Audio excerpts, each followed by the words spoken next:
Vamos abrir as nossas Bíblias, amados irmãos, no livro do Evangelho de João, capítulo 13. Evangelho de João, capítulo 13. Esse é o texto, depois da morte e ressurreição de Jesus, é o texto mais extraordinário do Novo Testamento, da Bíblia inteira. A gente não consegue ter a dimensão real do que o Senhor Jesus faz nesse texto. É um texto muito conhecido e geralmente por isso as pessoas negligenciam a profundidade, a grandeza, a riqueza desse texto. E nós estamos meditando na nossa cultura como igreja, a cultura que nós como igreja queremos ter. E hoje eu queria meditar com você sobre combatendo ou combata o egoísmo, ok? A cultura do povo de Deus, a cultura da nossa igreja é que nós devemos combater o egoísmo. Humildade, gentileza, amabilidade, respeito e diálogo são atitudes que tenho com todos enquanto perdoo e sou perdoado. Então essa é a ideia da nossa cultura. Combata o egoísmo, ok? E esse texto, ele é maravilhoso e vai nos ensinar exatamente essa ideia de combater o egoísmo. Claro que o texto é muito para além disso, e eu quero conduzir você um pouco mais adiante do que isso no texto, mas ele é um exemplo maravilhoso para mim e para você. Quando isso aqui aconteceu, o céu parou, os anjos, todos eles devem ter sido detidos pelo Pai Celestial, porque eles fariam isso no lugar de Cristo Jesus, mas o Senhor com certeza os impediu de agir em favor do nosso Senhor e lavar os pés dos seus discípulos, porque eles não podiam conceber que o Deus de toda a glória, o Rei do Universo, pudesse lavar os pés dos seus discípulos pecadores no mundo caído. Vamos ver o nosso texto. Um pouco antes da festa da Páscoa, sabendo Jesus que havia chegado o tempo em que deixaria o mundo e iria para o Pai, tendo amado os seus que estavam no mundo, amou-os até o fim. Estava sendo servido o jantar e o diabo já havia induzido Judas Iscariotes, filho de Simão, a trair Jesus.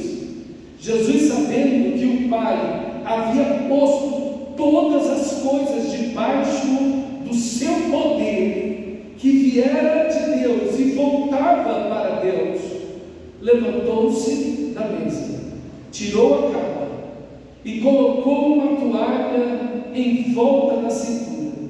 Depois disso, derramou água em uma bacia e começou a lavar os pés dos seus discípulos, enxugando-os com a toalha que estava na sua cintura.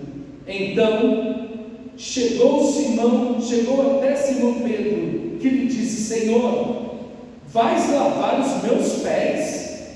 Respondeu Jesus: você não compreende agora o que estou fazendo, mais tarde, porém, entenderá. Pedro disse: nunca lavarás os meus pés. Jesus respondeu: se eu não os lavar, você não tem parte comigo. Simão Pedro respondeu: então, Senhor, não apenas os pés, mas também as mãos e a cabeça. Jesus respondeu: quem já se banhou precisa apenas de lavar os pés, todo o corpo está limpo. Vocês estão limpos, mas nem todos. Jesus sabia quem iria traí-lo, por isso disse que nem todos estavam limpos. Quando terminou de lavar-lhes os pés, Jesus vestiu a capa e voltou ao seu lugar. Então perguntou: entendem o que eu fiz a vocês? Vocês me chamam mestre e Senhor, e com razão, pois eu sou. Pois bem, se eu, sendo o Senhor e mestre de vocês, lavei os pés de vocês, então vocês também devem lavar os pés uns dos outros. Eu que, como eu fiz, também o façam. Em verdade lhes digo que nenhum escravo é maior do que o seu senhor, e nenhum enviado é maior do que aquele que o enviou. Agora que vocês sabem estas coisas, felizes serão se as praticarem. Não me refiro a todos vocês, conheço os que escolhi, mas isso acontece para que se cumpra a Escritura: aquele que partilhava do meu pão voltou-se contra mim. Estou dizendo isso agora, antes que aconteça, para que quando acontecer, vocês creiam que eu sou. Em verdade lhes digo que quem receber, aquele que me enviar recebe a mim, e quem recebe a mim, recebe aquele que me enviou. Meus irmãos, o texto sagrado de Atos dos Apóstolos, Pedro vai dizer que Jesus andou por toda parte fazendo bem, curando os oprimidos do diabo, e o Senhor fez tantas coisas maravilhosas, tantas maravilhas de amor, atitudes de misericórdia que abençoaram milhares de pessoas, libertações, cura, restaurações de pessoas. A humildade e a gentileza, a amabilidade do Senhor se viu como nunca em seus atos e em suas palavras. Mas nesse texto, esse texto marca, meus irmãos, algo que nunca, jamais conseguiremos entender. A dimensão da humildade do nosso Senhor em entregar a sua vida naquela cruz, e nesse último ato antes da cruz, de lavar os pés dos seus discípulos. São marcas da família de Deus, a humildade, assim como a humildade é a marca de Jesus. Aprendei de mim, que sou manso e humilde de coração, e achareis descanso para as vossas almas. Mas dentro dessa ideia tão maravilhosa da humildade de Jesus, de o dono do universo lavando os pés dos seus discípulos, meus irmãos, e algo que a gente jamais vai conseguir compreender totalmente, porque jamais a nossa mente finita, mesmo glorificada, mesmo tendo o Espírito Santo, jamais conseguiremos conhecer totalmente a Deus. Imaginar que esse Deus de toda glória, Ele agora está ali, ajoelhado aos pés de cada um dos discípulos, lavando os pés de cada um. Meus irmãos, isso é um ato de tanta grandeza, de tanta bondade, e que aponta para aquela cruz maravilhosa para onde o nosso Senhor iria. Mas em contraposição a isso, diametralmente oposto, está exatamente aquilo que Paulo vai falar em 2 Timóteo 3, de 1 a 9. Ele diz que nos últimos dias sobrevirão tempos difíceis, porque os homens serão amantes de si mesmos. E a palavra grega aqui, filautos, filo, amor, filéu, amor, autos, eu mesmo, ok? Filautos, amante de si mesmo. Na sua Bíblia vai estar traduzido por orgulhoso. O orgulhoso é amante de si mesmo, ele está apaixonado por ele. Isso sempre aconteceu, sempre houve isso.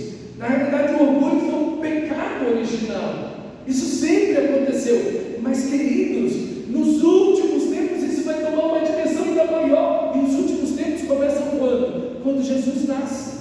Quando Jesus nasce, aí começam os últimos tempos, os últimos dias. E a ideia do texto é que os homens serão amantes de si mesmos. E em seguida vem a palavra avareza, que é a palavra filárgos, que é amante do dinheiro. Novamente, filos, amor, seguido da expressão aí, dinheiro, amante do dinheiro. E o texto depois vai dizer que os homens são filédoné, que quer dizer amante dos prazeres. Filéu e edoné, de onde vem a palavra hedonista, que são os prazeres, ok? O texto sagrado mostra para a gente que nos últimos dias isso vai tomar uma proporção ainda maior, que são os homens apaixonados por si mesmos, pelo dinheiro e pelos prazeres. Veja esse texto de 2000 anos, ele é tão, parece que foi escrito hoje, mas veja Jesus. Jesus está ali, aos pés dos apóstolos, dos discípulos, lavando seus pés.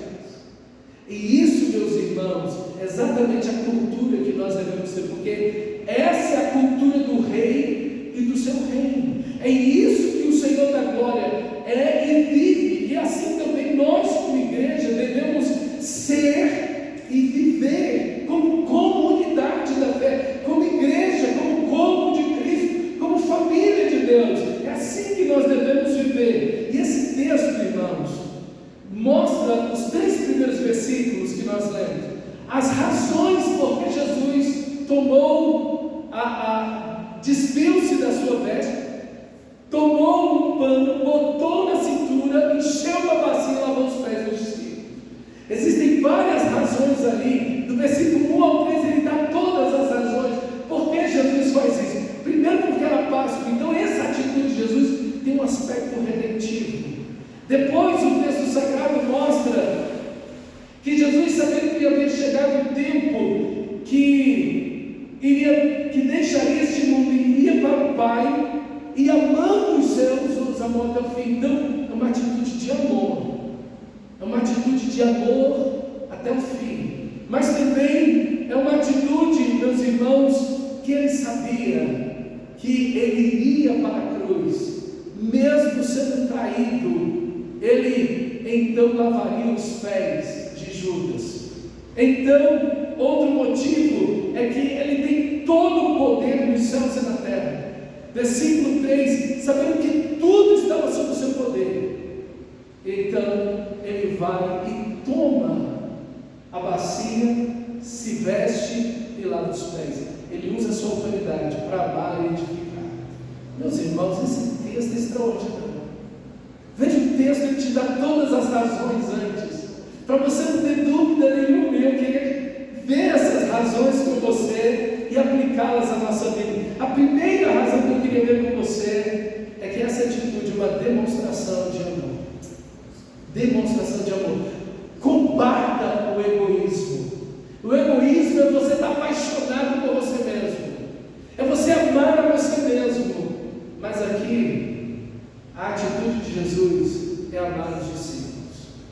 Olha o versículo 1. Um pouco antes da Páscoa, da festa da Páscoa, sabendo Jesus que havia chegado o tempo em que deveria deixar este mundo e ir para o Pai, tendo amado os seus que estavam no mundo, os amou até o fim.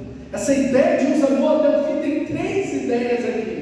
A primeira ideia de os amou até o fim é que Jesus te amou de forma perfeita.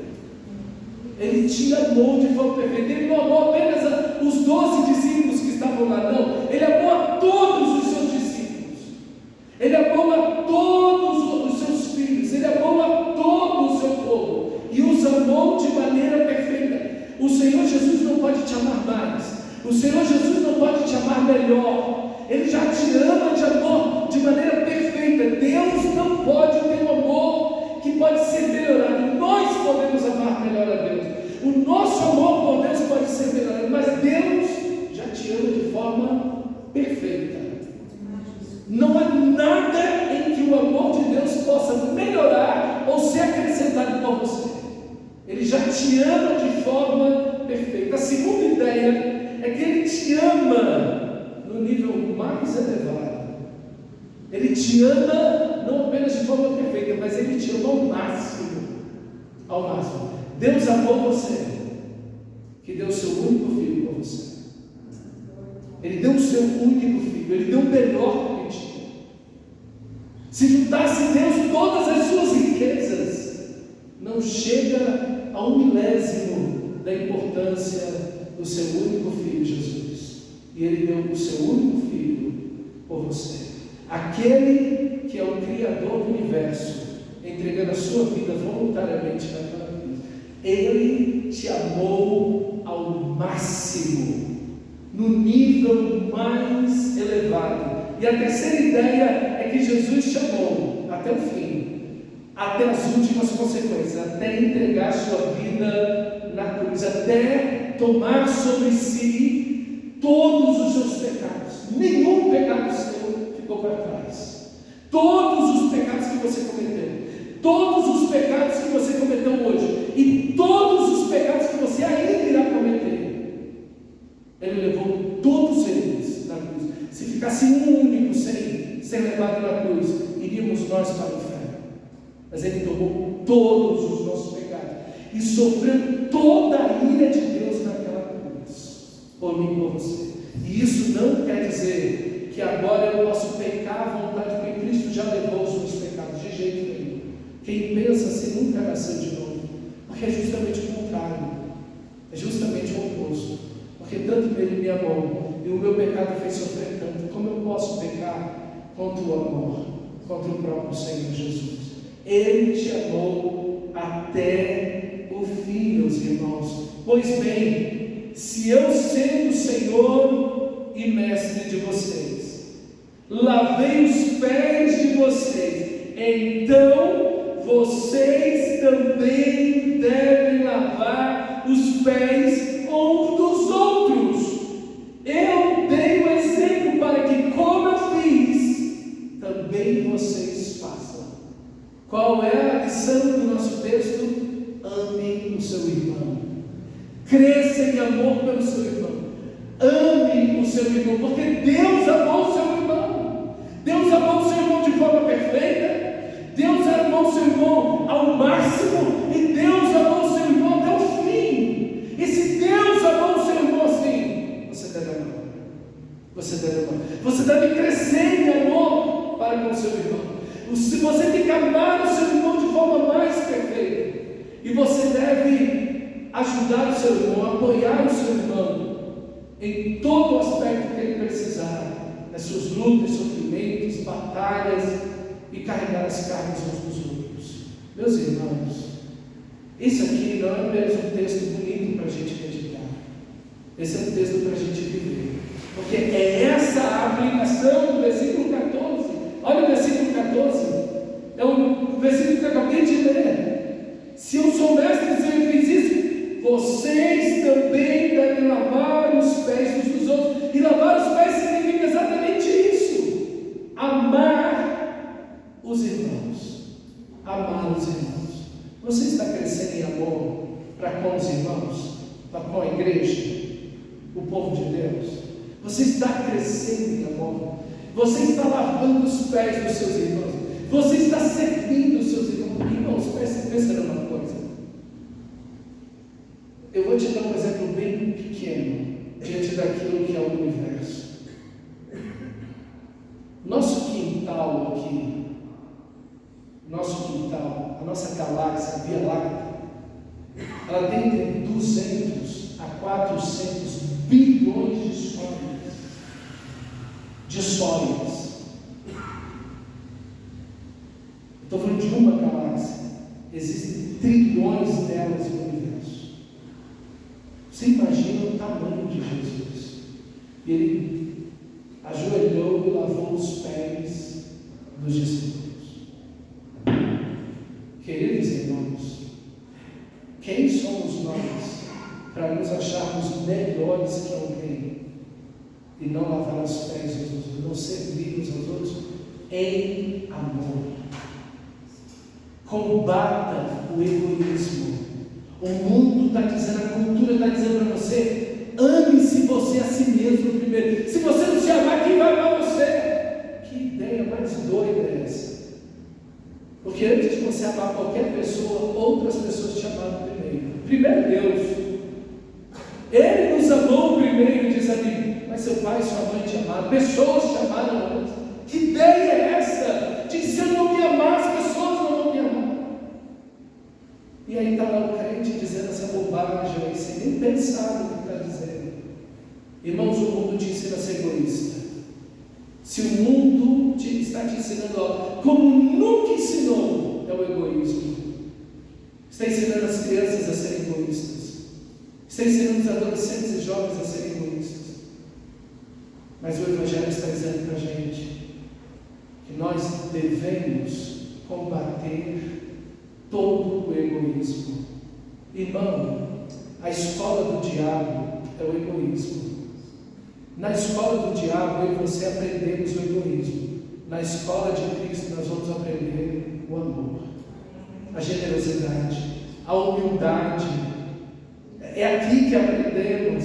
E é isso que devemos viver, irmãos. Exatamente isso.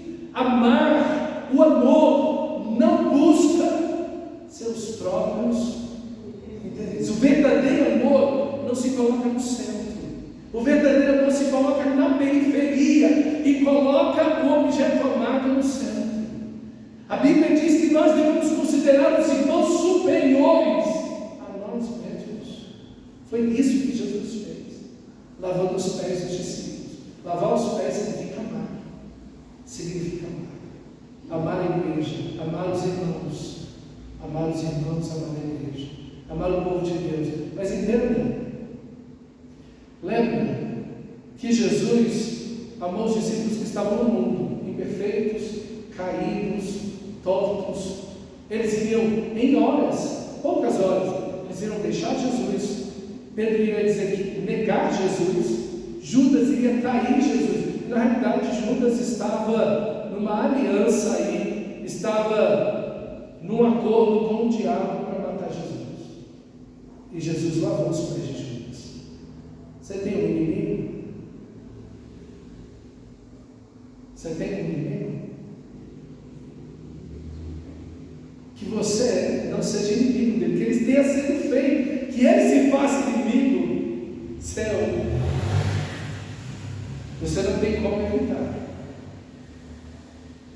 Mas quando depender de vós, tenha paz com todos os homens. E a máxima cristã é amar os nossos inimigos, abençoar os que nos perseguem. E se te pedir dar uma milha, 6 quilômetros, você vai 2. Se te ferir uma face, você dá outra. Jesus está lavando os pés de Judas aqui. Judas não saiu ainda para entregar Jesus. Não tem alguém que você precisa lavar os pés dessa pessoa? Olha aí, que texto. Que texto para mim e para você.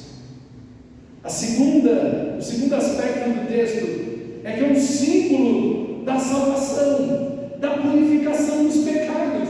Olha como começa o versículo 1. Tendo chegado a festa da Páscoa. Olha o versículo 6 aí. Olha o versículo 6. Então chegou até Simão Pedro, que lhe disse: Senhor, vais-me lavar os meus pés? Respondeu Jesus: você não compreende agora o que estou fazendo, mais tarde, porém, entenderás. Pedro disse: nunca lavarás os meus pés. E Jesus disse: se eu não lavar os teus pés, você não tem parte comigo, Pedro. Simão Pedro respondeu: Senhor, não apenas os pés. Olha um homem atrapalhado esse Pedro, um homem exagerado esse Pedro. Ele agora: não, Senhor, não só os pés, mas as mãos e a cabeça. Jesus disse: não, quem já tomou banho não precisa lavar, só os pés já está bom. E todos vocês estão limpos. Veja, irmãos, aqui nós vemos o aspecto que aponta para a cruz de Cristo. O amor de Cristo, esse amor perfeito que ama até o fim, aponta para a cruz. Mas o próprio texto, esse lavar os pés, demonstra, irmão, a purificação que vai ser feita por Cristo Jesus, não com água, mas pelo seu próprio sangue, o sangue de Jesus que nos purifica de todo o pecado. Meus amados, o nosso texto aponta para a salvação do Cordeiro de Deus que tira o pecado do mundo, para Jesus, irmão, que derrama a sua vida naquela cruz, que derrama a sua alma na morte por mim e por você. E agora nós somos chamados a viver uma vida de santidade. E quando nós vivemos o orgulho, meus irmãos, a primeira coisa que nós vamos fazer é amar o dinheiro, como Paulo disse em 2 Timóteo capítulo 3. E então vamos amar os prazeres, porque o orgulho está em nosso coração. Meus queridos, mas o texto sagrado nos chama a uma vida de santidade e purificação. Como você vai se sujar do pecado se ele te purificou? Como você vai andar no orgulho? Meu irmão, combata o orgulho.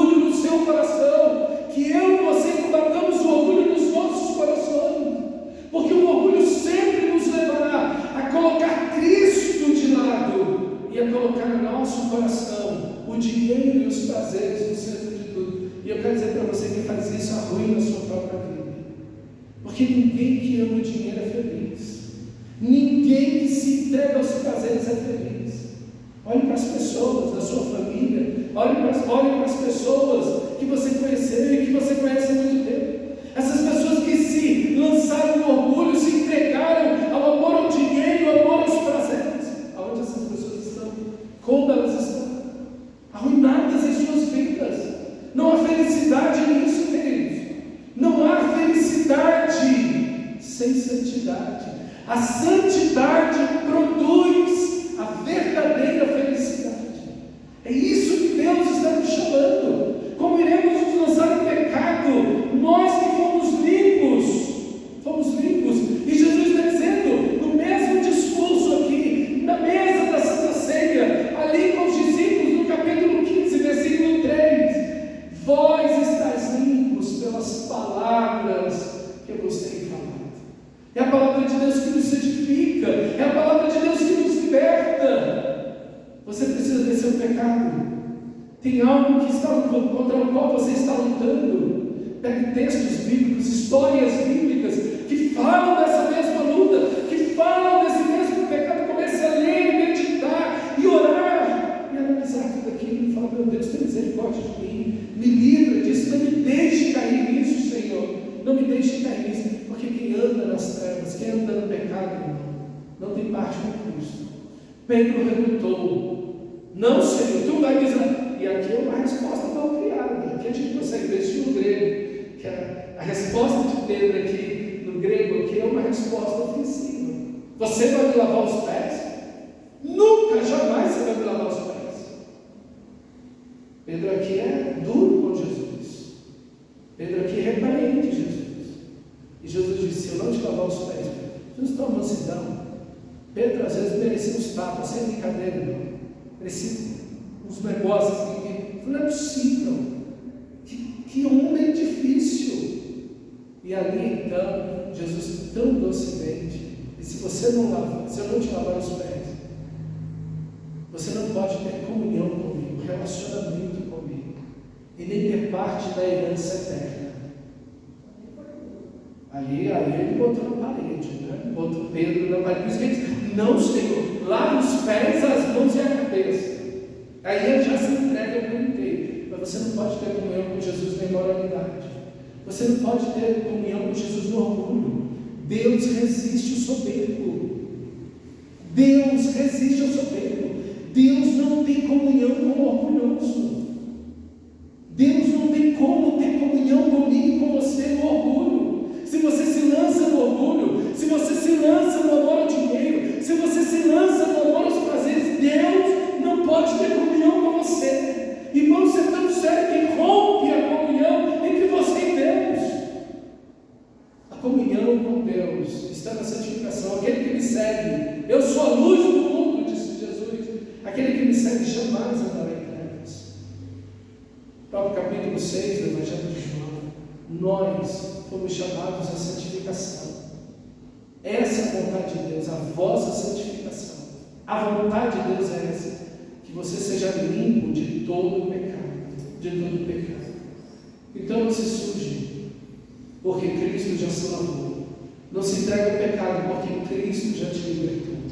Amém, irmão. A outra ideia do nosso texto, o outro porquê do nosso texto, é que é um modelo da cultura do reino. Olha o versículo 12 ao 17. Quando terminou de lavar-lhes os pés, Jesus vestiu a capa, voltou ao seu lugar, então perguntou: entendem o que eu fiz a vocês?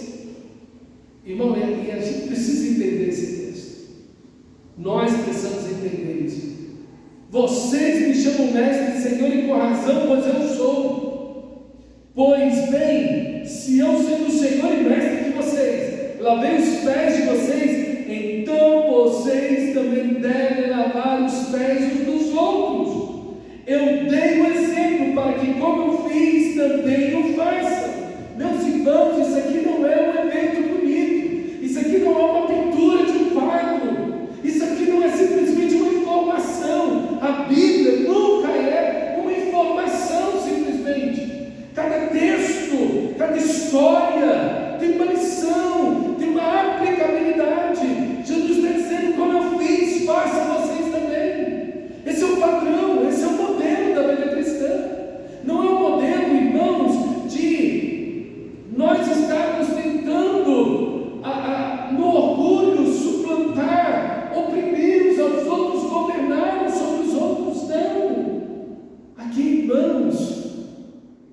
o serviço do amor. Aqui é um relacionamento onde todos somos iguais diante do Senhor, onde todos somos iguais diante uns dos outros, onde servimos uns aos outros em amor.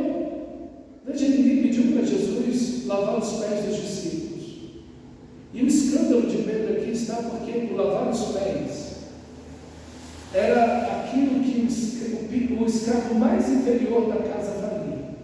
Para você ter uma ideia, não existe em toda a literatura judaica, não existe em toda a literatura grega, e não existe em toda a literatura romana nenhum superior que tenha lavado os pés de alguém que é inferior a ele. Nunca.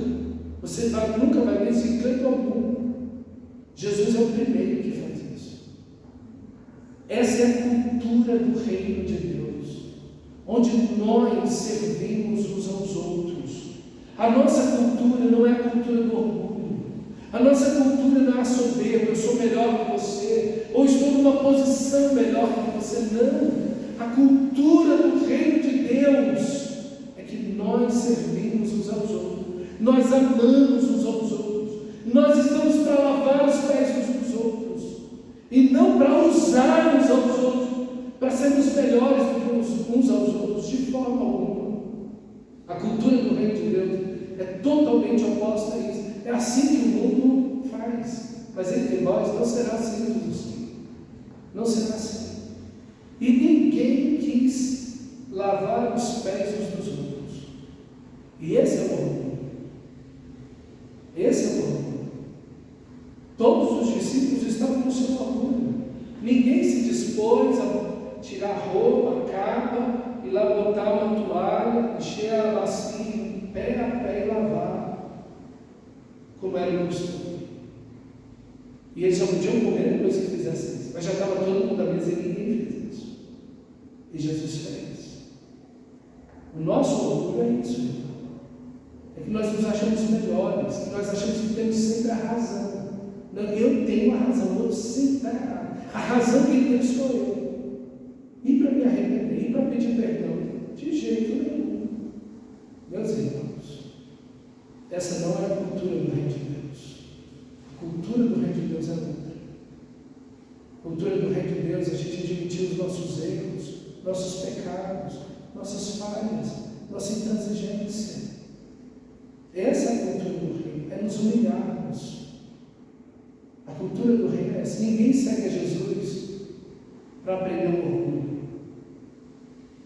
A gente segue Jesus e aprende daquele que é manso e humilde, não no exterior, mas de coração.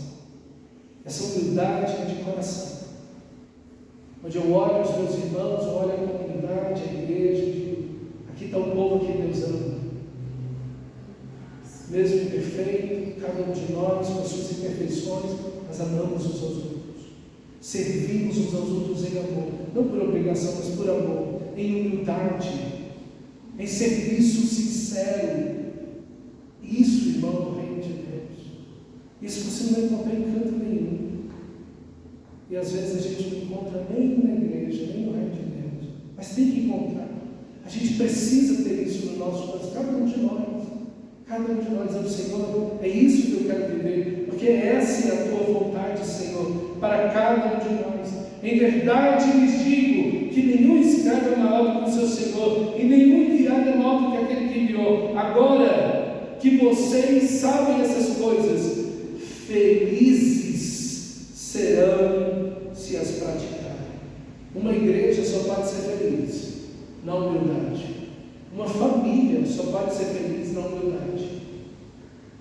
Só pode ser feliz na humildade. Onde todo mundo serve todo mundo. Quando alguém toma a postura do orgulho, se guarda ali dentro do seu orgulho, acabou a felicidade. Não há felicidade no orgulho. Porque o orgulhoso, ele pensa apenas em si mesmo. E ele pensa em se utilizar das pessoas. O orgulhoso, ele não está para servir, ele está para ser servido. É justamente o oposto do Evangelho. O Filho do Homem não veio para ser servido, mas para servir e dar a sua vida. O orgulho é exatamente o oposto disso. O orgulhoso faz uso O orgulhoso se aproveita das pessoas.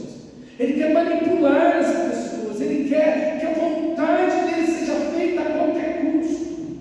Meus irmãos, o orgulhoso não pensa nos outros, ele pensa apenas em si mesmo. Ele não pensa no melhor da coletividade.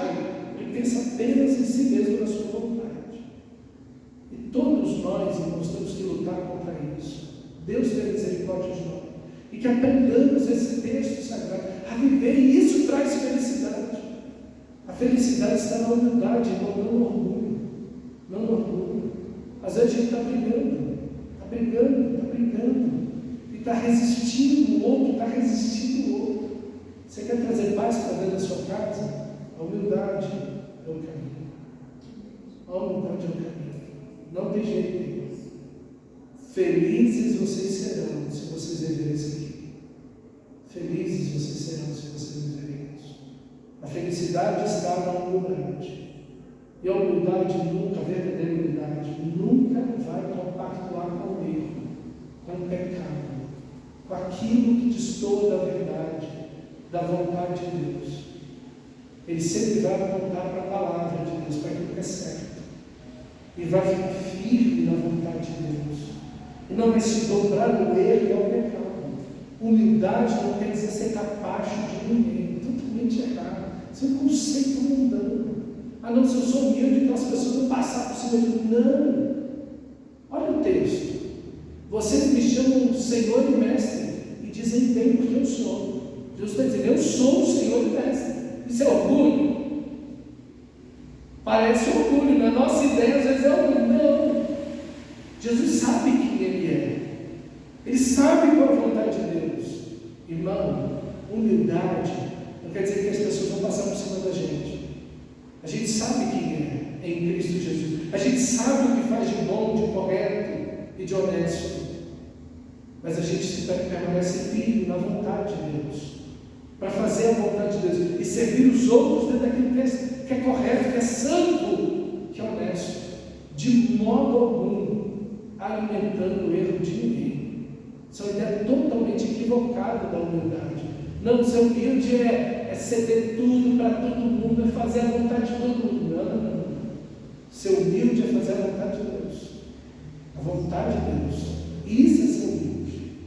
Então a gente tem que ter muito cuidado com isso. Porque a gente pode entender errado esse texto e achar que não, a gente vai fazer tudo que todo mundo quiser. Tudo que é de errado a gente vai se lançar a fazer. De jeito nenhum. De jeito nenhum. Humildade é você saber o que você faz de certo, o que faz de errado. Humildade é você fazer aquilo que é a vontade de Deus, acima de qualquer coisa. Mas o texto sagrado, então, nos mostra que é um exemplo oposto à traição de Judas. 3 vezes nesse texto vai falar da traição de Judas. 3 vezes nesse texto. Então é muito importante essa ideia no texto da traição de Judas. Aqui, irmão, tem algo que é oposto. O amor de Cristo, o lavar os pés, o servir aos discípulos, está em oposição à atitude egoísta de Judas. Judas está pensando apenas em si mesmo. E Judas é ladrão. Ele ama o dinheiro. Ele já roubava da bolsa. E ele se entrega aos prazeres. Veja, é justamente o oposto do que Jesus está fazendo. Veja, irmãos, que coisa importante aqui para mim e para você. É o alerta para que nós tenhamos cuidado do nosso coração. Porque se o diabo colocou isso no coração de Judas, eu quero dizer para você, ele também tentou colocar isso no coração de Jesus. Atire-te daqui para baixo. Proste e me adore, porque tudo isso te darei, toda a riqueza te darei, se prostrado me adorares. Se ele tentou Jesus com isso e encheu o coração de Judas, você acha que ele não vai tentar isso comigo e com você? Com certeza, irmão, com certeza. E Judas, quando trai Jesus, ele não apenas trai Jesus, mas ele trai a todos os discípulos de Jesus. Ele quebra o relacionamento com todo mundo. E o orgulho é isso. O orgulho, a gente quebra o relacionamento com todo mundo. O orgulho faz com que nós vemos a nos isolar ou usar as pessoas, manipular as pessoas, para que elas façam a nossa vontade. E é exatamente isso que o orgulho faz. E é exatamente isso que nós não podemos fazer. E por último, e muito belo esse texto, versículo 3, é que Jesus usa o seu poder e autoridade para promover o amor. Jesus, sabendo que o Pai havia posto todas as coisas debaixo do seu poder, que viera de Deus e voltava para Deus, levantou-se da mesa, tirou a capa, colocou a toalha em volta da cintura, depois disso derramou água em uma bacia e começou a lavar os pés dos seus discípulos e enxugar com a toalha que estava na sua cintura. Veja, irmão, Jesus usa todo o poder que ele tem, toda a autoridade que ele tem para servir. A morte lhe obedece, os demônios lhe obedecem, a natureza obedece a Jesus, e todo o poder que ele tem, ele está usando para amar e edificar a igreja. Como, irmãos, o exemplo de Jesus é maravilhoso. Como ele usa a grandeza, a majestade, a força, a autoridade, o poder dele, não para fazer com que as pessoas o sirvam, ou manipule as pessoas, ou utilize as pessoas, exatamente o contrário. Ele usa todo o poder que ele tem para servir, para amar, para edificar as pessoas, a sua igreja. Ele usa a sua autoridade, o seu poder, para lavar os pés dos discípulos, inclusive de Judas. Oh, meus irmãos, como nós precisamos aprender com esse texto. Você precisa fazer isso na sua vida, ensinar seu filho a fazer isso, seus filhos a fazerem isso.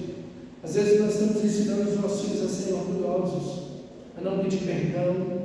Estamos ensinando os nossos filhos a usar os bens, os talentos, as oportunidades que eles têm para pensar apenas neles mesmos, a não repartir, a não dar, a não distribuir, a não servir as pessoas, mas a pensar apenas em si mesmo. Às vezes a gente está ensinando uma cultura que é totalmente contrária ao reino de Deus. Às vezes a gente está vivendo isso, pensando igual a cultura, igual ao mundo, mas ensinando os nossos filhos a viverem dessa maneira. Meu irmão, que você viva como esse texto está dizendo, e que você ensine seus filhos a viverem da maneira como esse texto está dizendo que nós devemos viver, e que nós devemos a viver dessa maneira como igreja, como comunidade. Combata o egoísmo, combata com todo o seu coração o egoísmo, para a glória de Deus, para o bem da igreja, para a exaltação do nome de Cristo, para a felicidade da sua família, para o bem desta comunidade. Vamos ficar de pé e orar ao Senhor. Que em tudo, que em cada oportunidade, que em tudo que Deus te dá, você use para servir, para amar, para glorificar a Deus. Feche seus olhos.